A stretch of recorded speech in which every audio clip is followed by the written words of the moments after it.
This week at the Off-Grid Cabin, the sudden loss that became the roadmap to this property.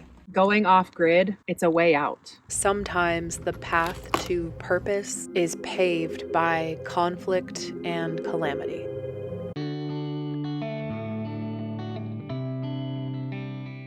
My dream of buying land and living a sustainable, affordable life began when I was 23.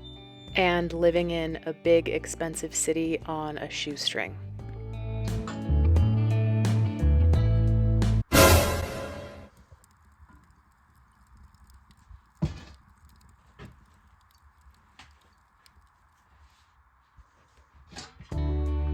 And though everything I've done since 23 has been with the goal of going off-grid and buying land, the final push that got me here was harsh and unexpected. Though I'd avoided it for the better part of 10 years, in 2020, I found myself renting again.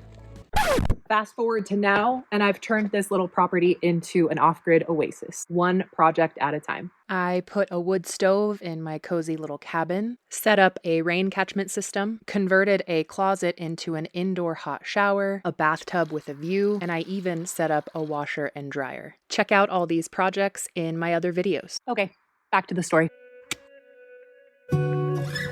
Securing traditional long-term housing has always been out of my price range, creating a lot of fear and uncertainty in my early 20s.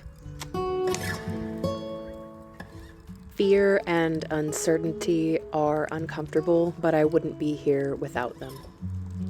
The truth is, going off-grid is not a luxury reserved for the wealthy. It's a way out of financial struggle and hardship, debt, and dependency. It happened right before COVID hit, and the spot I ended up renting was a good place to be during the pandemic. During my time renting there, I was still doing everything I could to work towards buying property. But I thought I would have more time. The landlord of that rental decided to sell, and I wasn't sure where I was going to go. I had been avoiding renting for so long. It didn't make sense to try to squeeze myself and my animals and my life back into that box. I just wanted what I think all of us want, more of my time back. I knew that buying something cheap is what would get me there. I'll never forget when I saw the ad for this property for the first time. It was on Craigslist. I was scrolling through looking for cheap properties, and this one popped up. Looking at the picture of the inside of this cabin and just immediately placing myself here inside the cabin. This was it.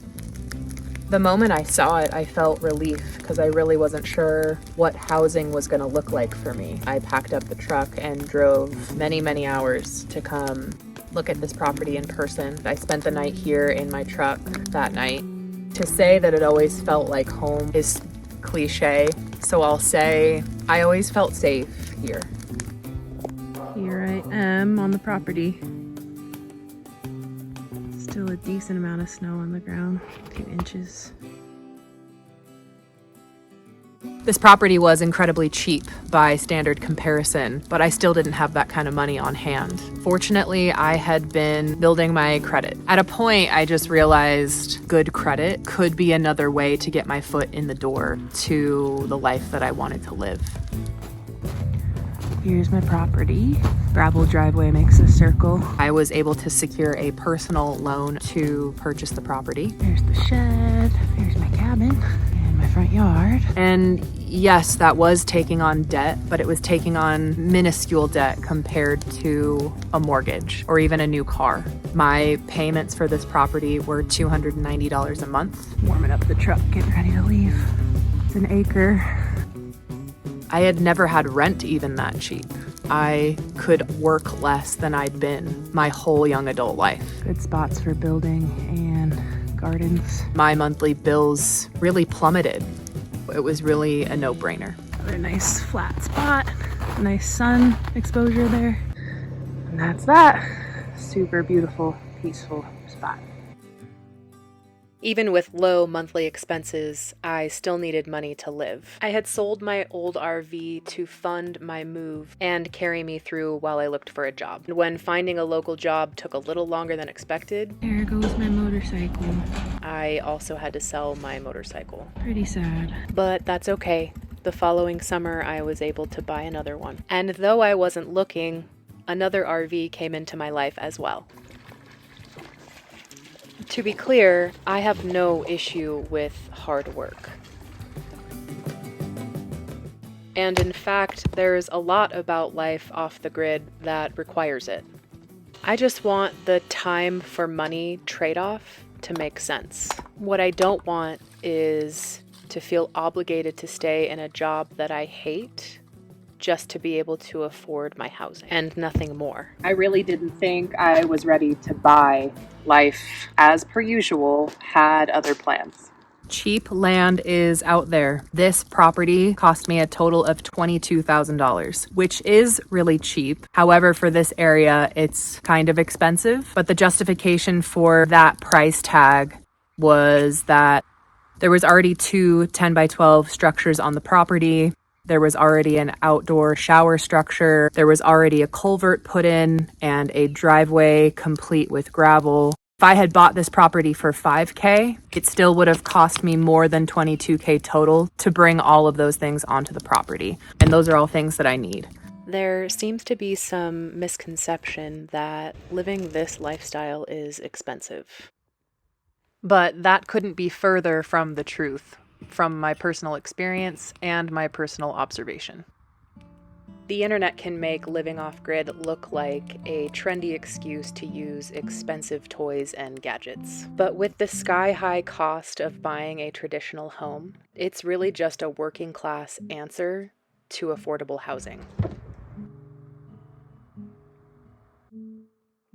I always joke, this is what a millennial buying a home looks like. And like anything in life, there's a trade-off.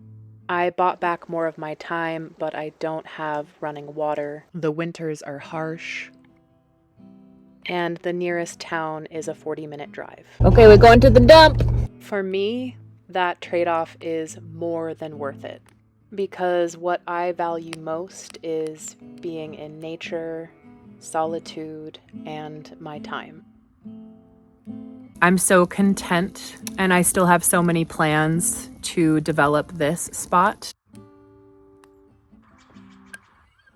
I do want to drill a well, build a home. Because this property was so affordable, I am now able to work towards those goals of further developing this piece of property. If you're unhappy renting and don't mind a little hard work, going off-grid might be a good option for you. See y'all later.